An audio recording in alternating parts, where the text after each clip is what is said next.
Well, I'm kind of curious about your all's process. So first of all, how much of this were you guys just recording? Were you recording any of this? Yeah, we record everything, you know. That's why this space exists, you know. So we can, like, document things a little better, you know, get a little bit higher quality recordings, perhaps. And it's kind of nice, too, that it's you know, there's, like, a handful of people involved. You know, as many as 10 and as little as 4. Depending on how we're all getting along. It's nice having that atmosphere. You know, even that tension, I think, is important, you know. Right. You know, having a bad day with your bro over here, having to come back and jam. You jams sound a lot different.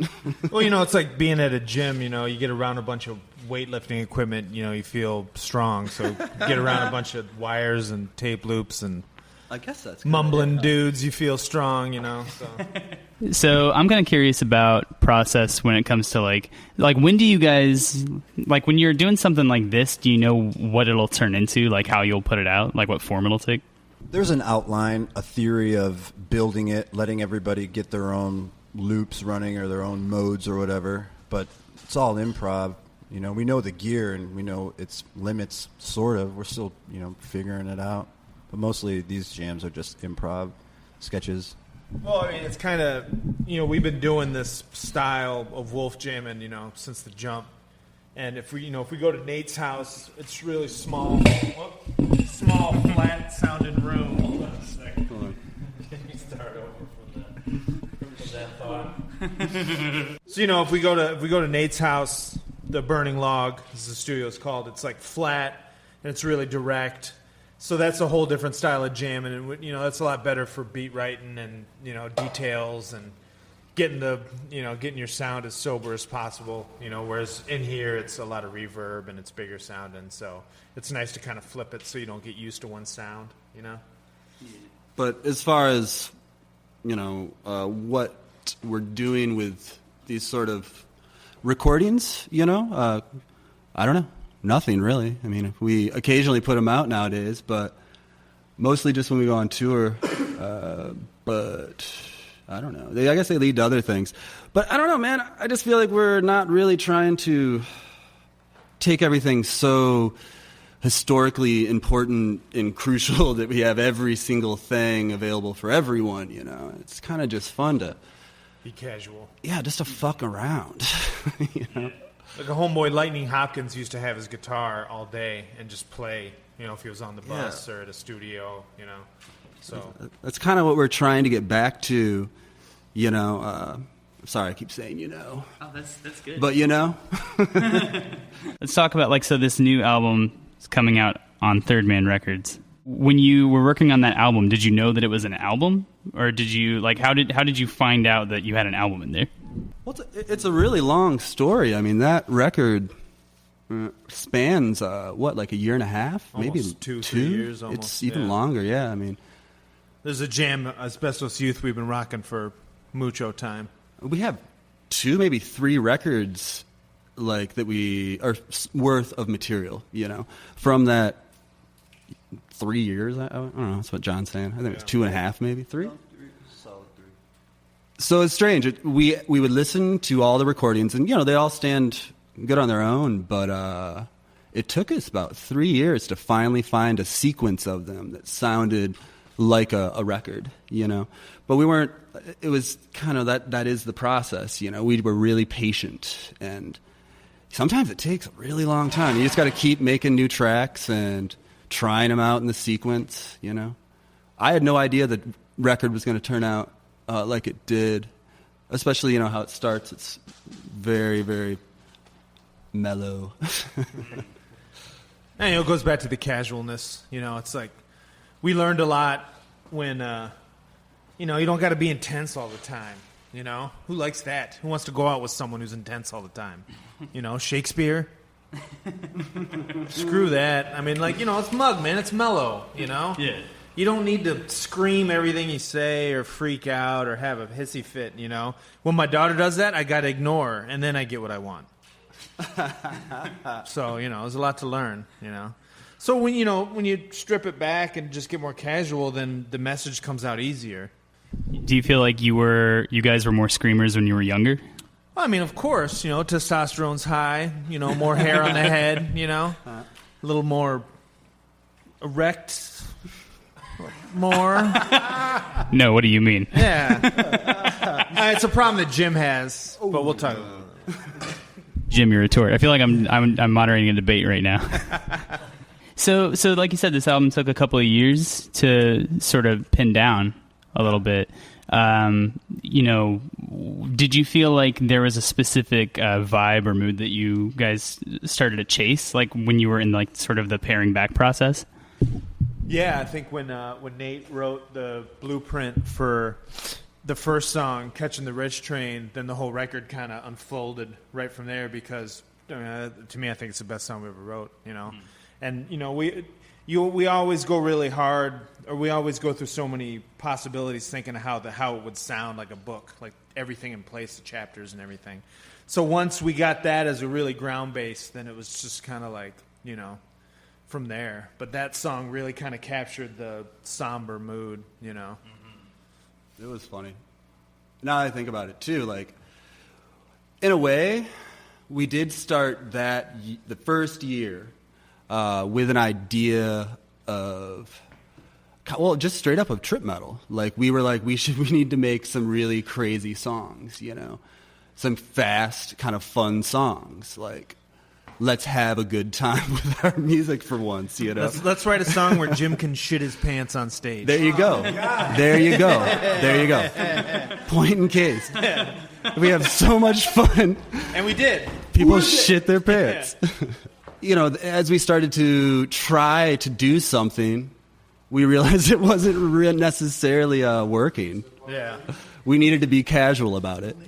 Well, I mean, a lot of it, I guess it had to go with we had Enemy Ladder in 2 parts, and number 2's on the record, right? Number 1? Yeah, number just 1. number 2. I kind of forget which is which nowadays. But, Nate especially worked so hard on getting the drum sound, because you want, when you're doing a fast song, you don't want it to sound like Ikeda or digital hardcore or some... Drum machines fast are not easy. So, we studied thrash and, Lars and how he gets that sound, so...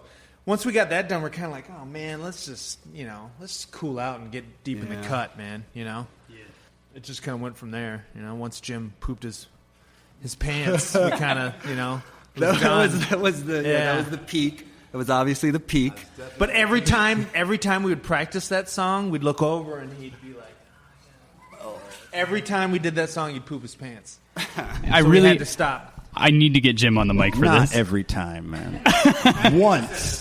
New York.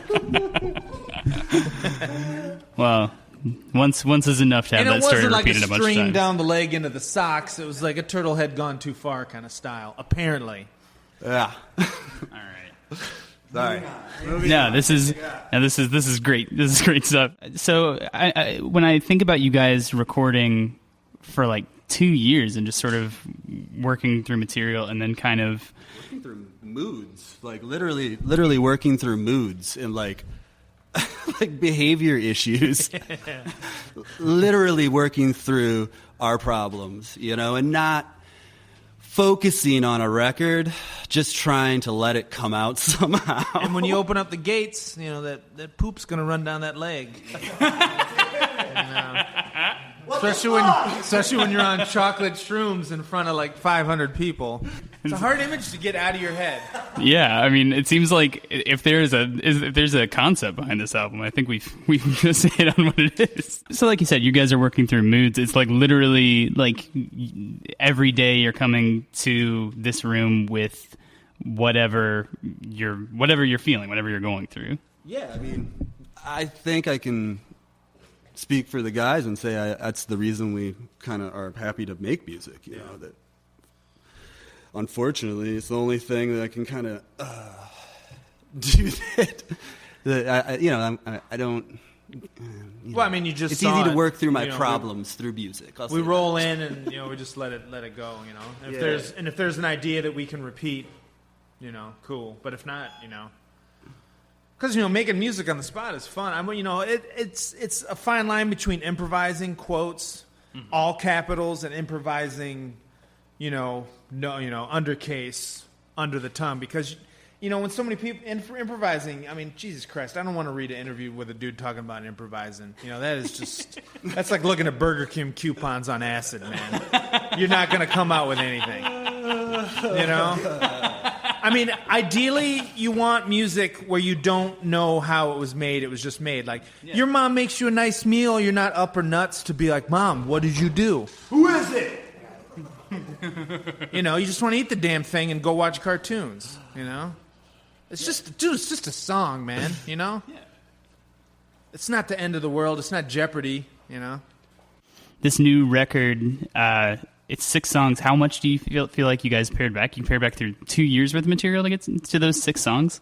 Well, yeah, I mean, like Nate said, we got another 3 records we could just blast off immediately that we're already working on because, when you got a deadline staring at you guillotine style in your neck, you're not going to work as good. Going again back to the casualness.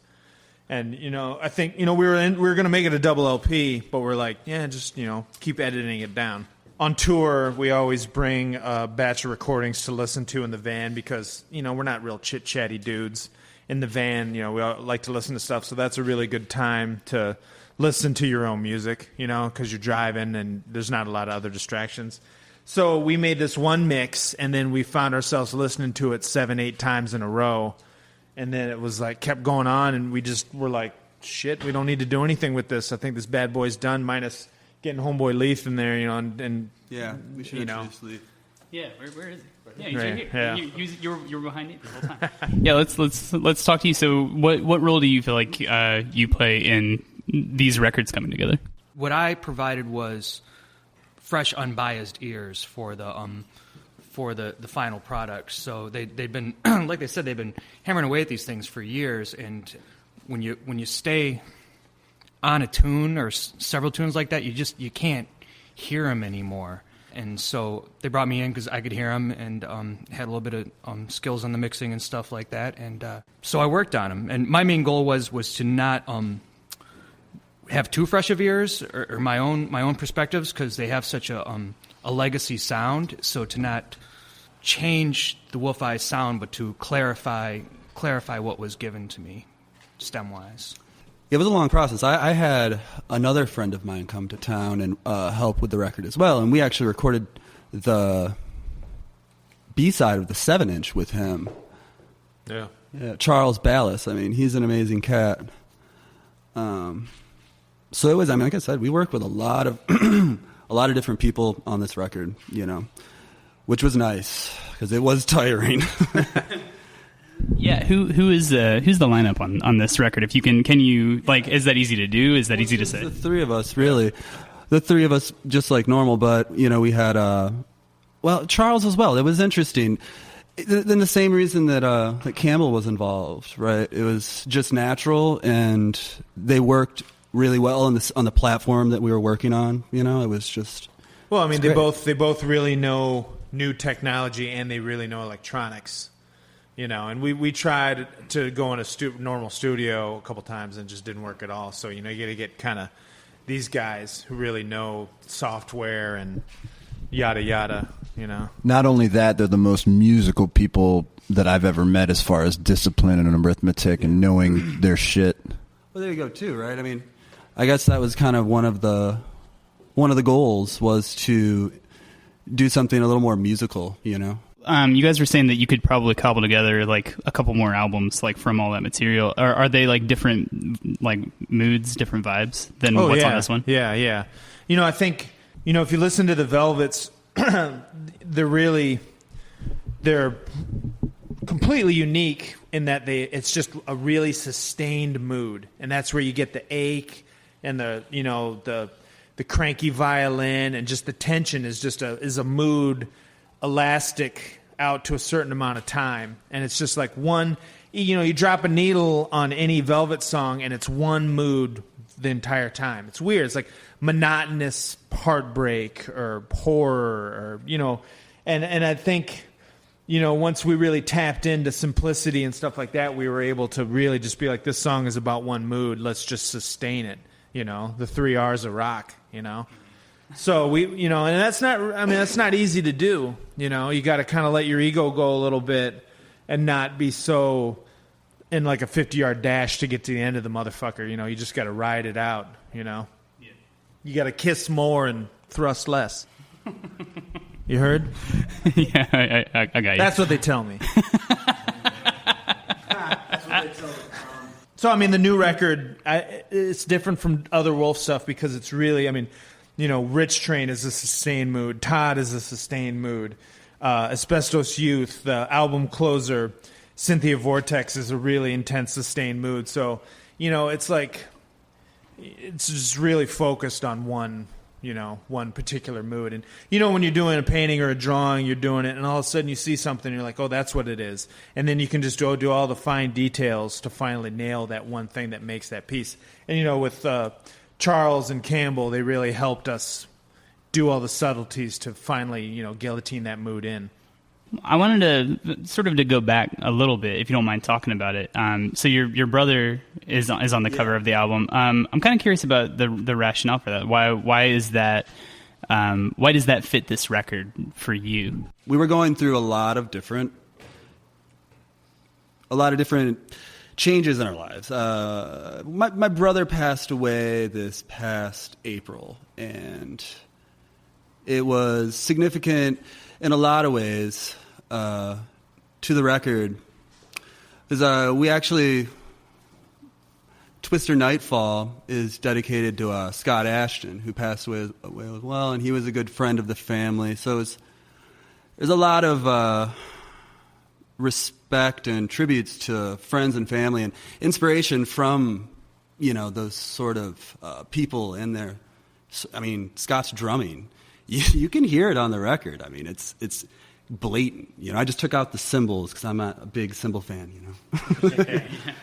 But it's there. I mean, it's important to me, you know. That was paying tribute, and also what we're learning also with the Third Man thing, that every little moment in our lives, however trivial it may be, adds up to something. Every little tiny relationship. And sometimes you watch them go in cycles, you know.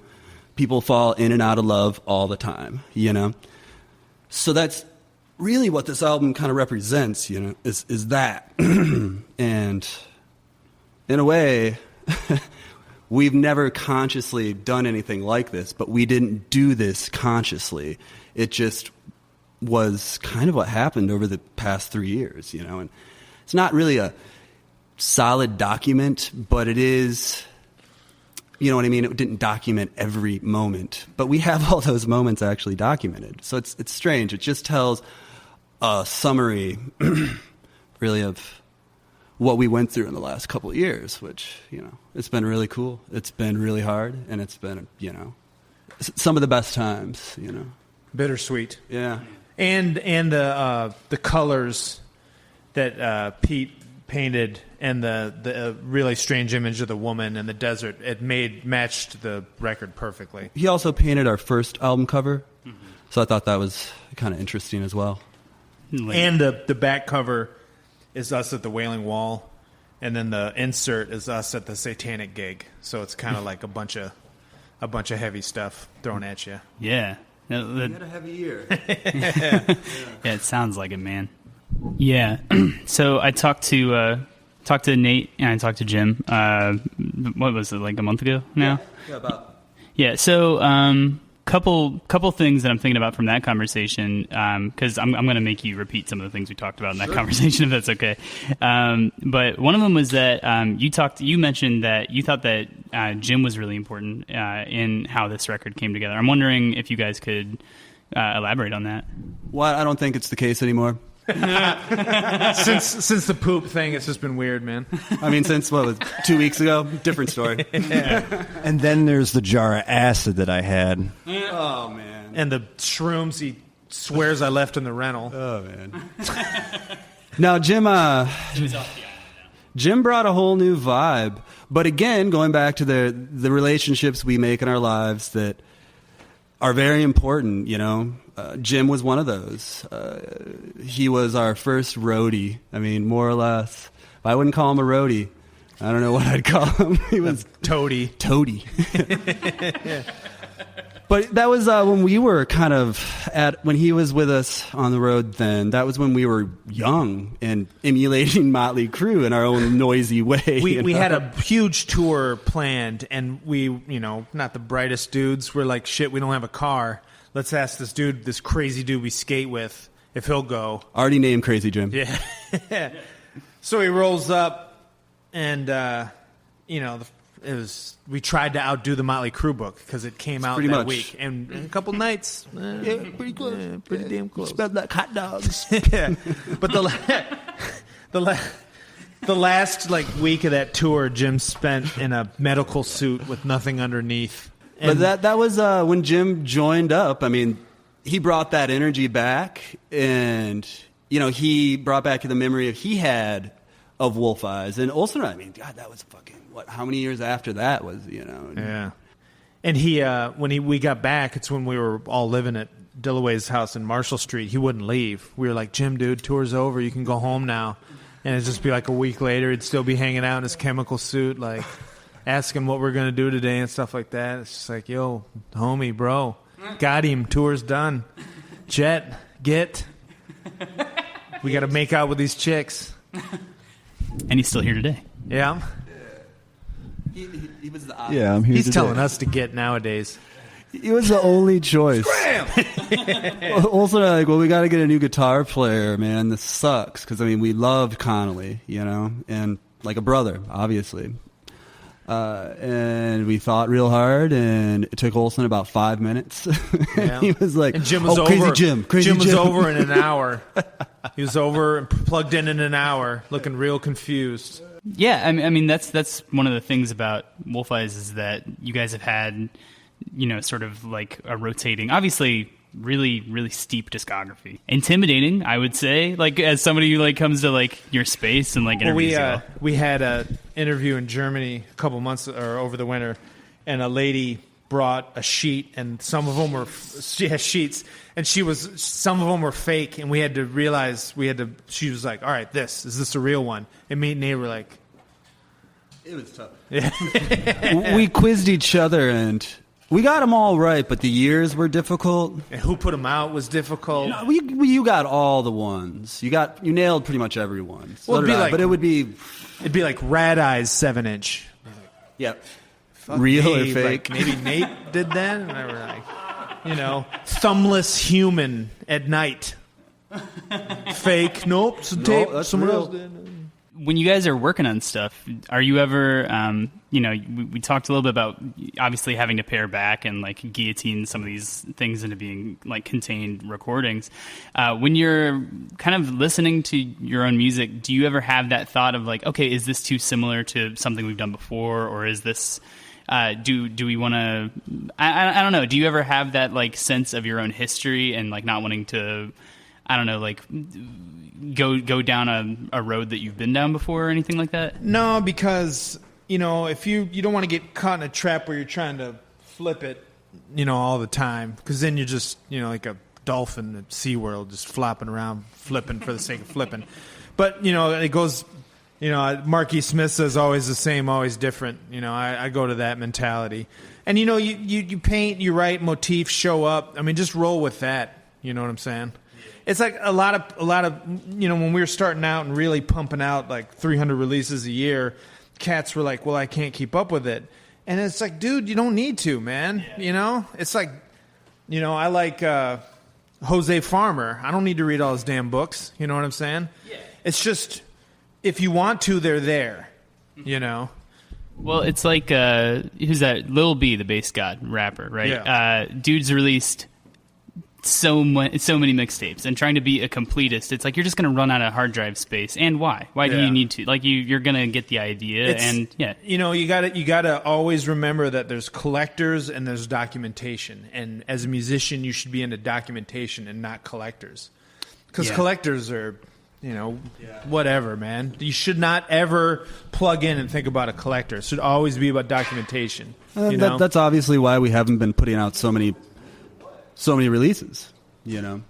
It's more about our personal documents. Mm-hmm. Now And we love doing it, you know. We haven't Nate stopped, but it's just we Nate don't. used to come over on at my house on Sundays, and all day Nate would, you know, tinker with equipment, and we would stuff, and I would just jam along, and you know, it's just part of the DNA, man. You know. So what I just gleaned from that is that collectors are trash. No, And, no, I'm just kidding, not I'm at just all. kidding, Yeah. No, it's just you just get kind of burnt on anything. Let's just say that. It's fun to it's actually crucial to continue moving and not worry about feeding people that want the objects. Yeah. You know, like we just need the recordings for ourselves, really. And you know, it's just fun to have that control. It's not fun, but it's you know, as an artist, it's amazing to have that control, because back in the day you couldn't, but nowadays you can. So you can write your own book with as many volumes as you want. You know, collectors are just putting their ducks in a row. They're just trying to control their own universe. You know, and it's fine, but you know, you got to look on how something's going to stand 40, 80 years from now, not, you know, in a month or something like that. You know, because 80 years from now, the Wo-Fi scheme is going to be, you know, more than this and that. Even if we didn't do the first couple of years like insane maniacs, you know, by the end of this, there would be 200 releases, even if we only did a couple a year, like easy. So we're not stopping. That's the thing. I mean, there's no reason to. Yeah, one of the things that you mentioned was that in, you know, obviously you're not going to play this, like when you tour on this record, you were saying that it's not like you're going to play the songs of the record on tour. It's going to be more, is that right, or is that unfair? No, I think that's it's pretty accurate. We're just going with what we're feeling right now. And I mean, you know, I will say that in total confidence, because it is what we're feeling right now. And occasionally, I'm sure we'll feel different. Yeah, you know, It's not 100%. Nothing's 100%. we got a reservoir to pull from. Yeah, but we're definitely focusing more on new aspects and new ideas rather than really trying to sell something. I mean, we've been doing this for so long. I don't think we really need to like push any more music. You know, let's just let it be natural and casual, and just, we're not really worried about, you know, selling anything. We're just excited to be alive. And you know, if Jim's constipated, you know the song we got to play to get him loose, clear him out. The fiber song. What song are you thinking of? It's Enemy Ladder, man. It's the one. That's it. Yeah, it makes them intestines go to town if your name is Jim Baljo. It's weird, man. Something to do with that modal structure. Mine is Big Booty Hose. Whenever I hear that, I'm straight to the pooper. Or Suzanne by Leonard Cohen, just straight to the pooper. He sings the brown note on that one. Yeah. Yeah, so... you know, the brown note. I mean, there's like brown, and there's brown note. That's Cohen, Suzanne. I'm out. There it is. I'm clean. That Scientologist talk about getting clear, man. I'll get clear after that jam, man. Suzanne takes you down. I feel like I should talk to you guys about Third Man Records, right? Because album's coming out on Third Man. You guys want to tell a story of how that happened? Like, how are you guys on Third Man Records now? Well, Jim bought a car from Blackwell, and you know, he drove it to Chicago, went to Nashville, drove back. He's like, "Shit, man, I should probably see what's up with this car." And he opened up the trunk, and there was like a couple dead bodies in the trunk, man. And he's like, Jim's like, "Yo, man, you either can sign us, or I'm gonna call 5-0 up on this, man." You know? And he's like, "Don't you ever call 5-0." He's like, name your deal. Jim's like, "Dude, I want a single and I want an LP, man, with an option for more." Or these little bastards, these little bleeding, moldy bastards in the back, you know, the Nashville 3 will be found out. You got me?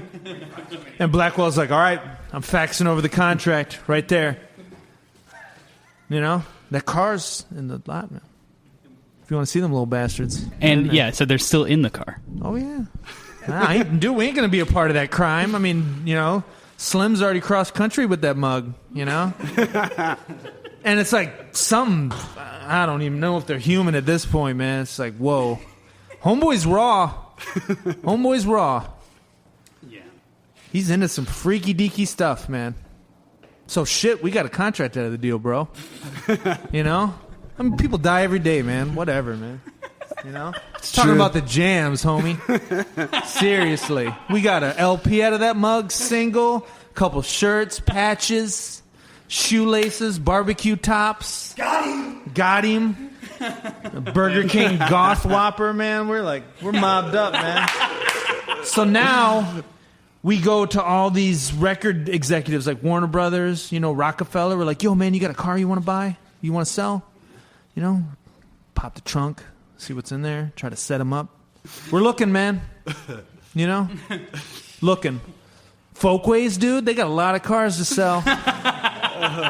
They freaky too, man. About to get a box set out of that BI.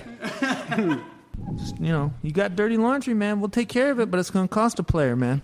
Record, 7-inch, hoodie, Boss Burger, belt buckle, shoelaces, skateboard deck. Man, I would buy like undies, a lot of these things. Yeah, man. Hey. if Wolf Eyes branded How dirty's shoelaces, your past, man? How dirty's your past? You got something you're hiding, man? No, I got sure? nothing. I'm not going to tell you. Oh, That's man. at this point. Don't tell me. Just look out for this rat man right here with the Snoop braids. Okay, so I feel like this is weird because I heard a different story about how. Yeah, right. You did. It wasn't that different. All right, 2 bodies. It's the same story. It was the number of bodies. It was just we were messing with fucking Timmy, and because he signed with Third Man, we're like, yo, give us a piece of that. And he was just like, oh, I'm going to text Blackwell right now. And that's how it happened. 100%. Yeah, That's the Google version. Yeah, I like the first story better. I'm gonna be. I think it makes for better journalism, right? And just ultimately, at the end of the day, desperation makes gold records. Think what Elvis got up on, man. It's like some Underground Railroad shit or something, man. Yeah, that's a good point. Because that dude just ripped everyone off, for real. A lot of bodies. Just a lot of something, man. Yeah. So Trip Metal, got to talk about it, right? It was mentioned before. That's where did Neil say it? In Mug, like right over there, right? Yeah, it was a gig that we played. Yeah, it was the first live, like fast drum beat gig that we had. A couple Octobers ago, I believe it was a Devil's Night gig, and somebody texted me while there were fireworks going off, and I just happened to glance at my phone, and he said, "Yo, you guys are playing what sounds like trip metal right now."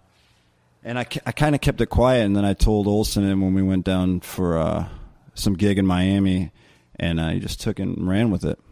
Yeah, well, that's the thing is like, I know that's. I mean, you guys are trip metal, right? So like that's the thing is maybe some of the people don't know what it means. So how would you define it? How do you quantify what it is? How do you tell the people sitting at home listening to this conversation?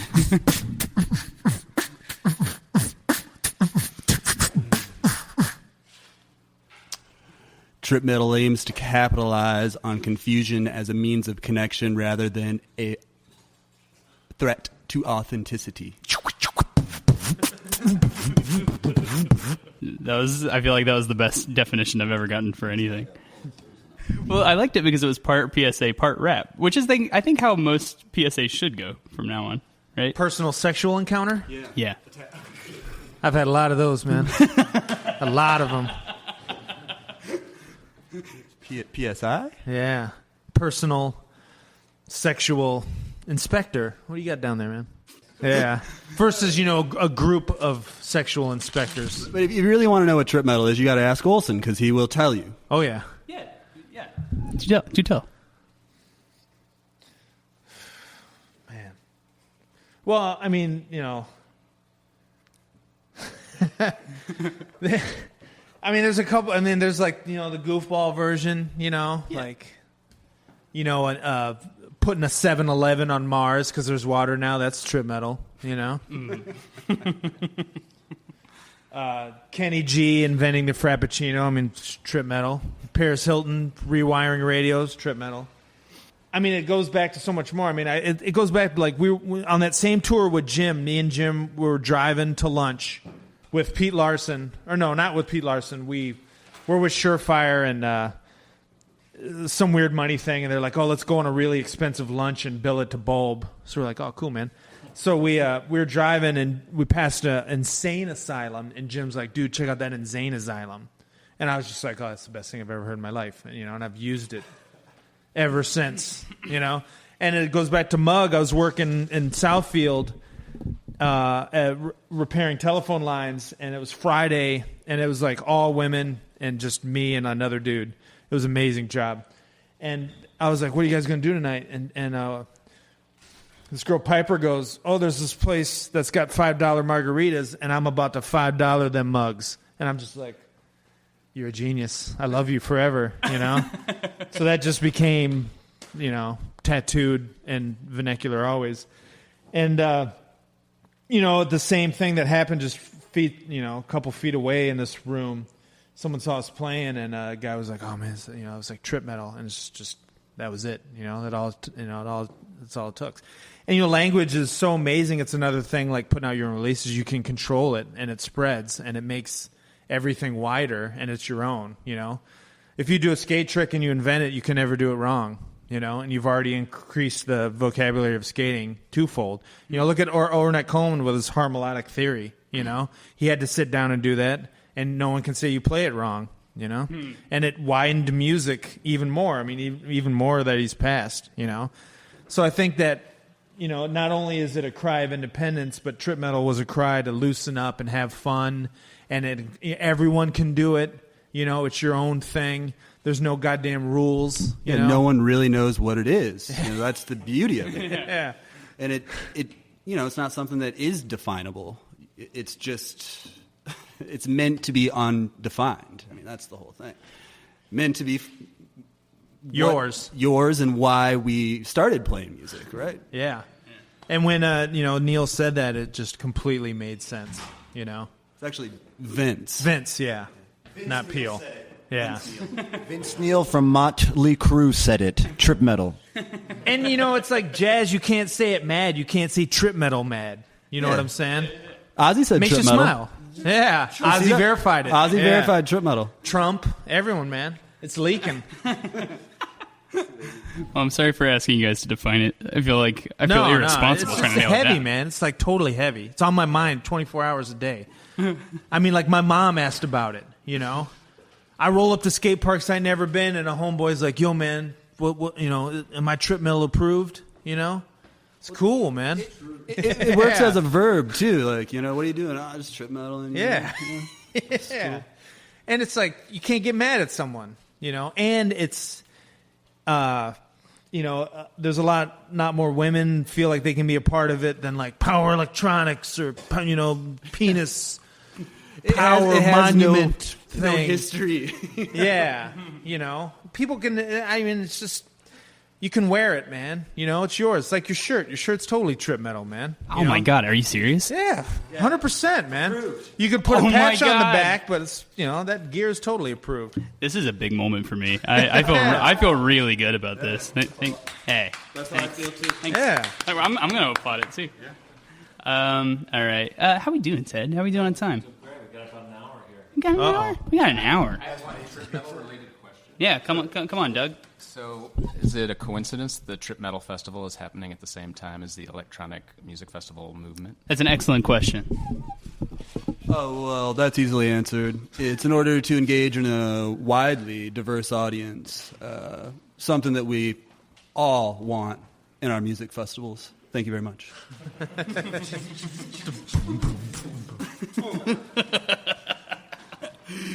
All right, fellas. I'll ask a last question, I guess. Sure, last question. Is that cool, Ted? You good?